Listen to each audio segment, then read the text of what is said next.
In the morning, Steven sits on the beach with Connie when a giant bowling ball falls from the sky. The gem changes its living status, then Amethyst bathes in its blood. Another one falls from the heavens and they make it past tense.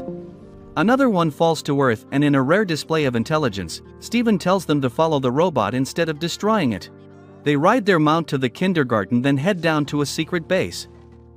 The ball activates a computer that reveals Peridot on it. Garnet makes a plan to stealthily take out the power source when Special Steven goes and tries to talk to her.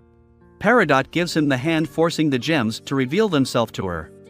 She is surprised that the crystal gems are still alive and leaves to report it to her superiors.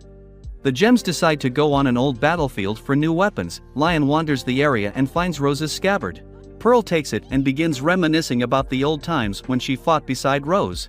They head home with Pearl still embracing the scabbard. Steven asks what kind of a person his mom was, and she describes her as a flawless goddess. She gives Steven the sword and they decide to go on a trip together to find the sword for the scabbard. She carries Steven to Rose's secret armory, but Steven says he has already been there with Lion. He goes on the platform and looks through many weapons but can't find the sword.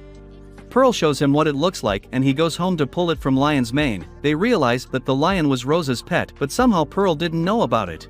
She begins to freak out because Rose was keeping secrets from her and then runs away as Steven follows her on the lion, but she tells him to keep the beast away from her.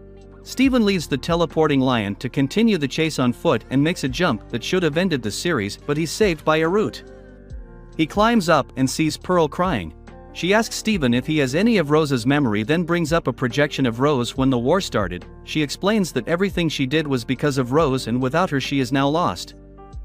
Steven comforts her, then she returns the completed sword to Lion and watches Steven magic trick before telling him of the battles they fought while riding home together.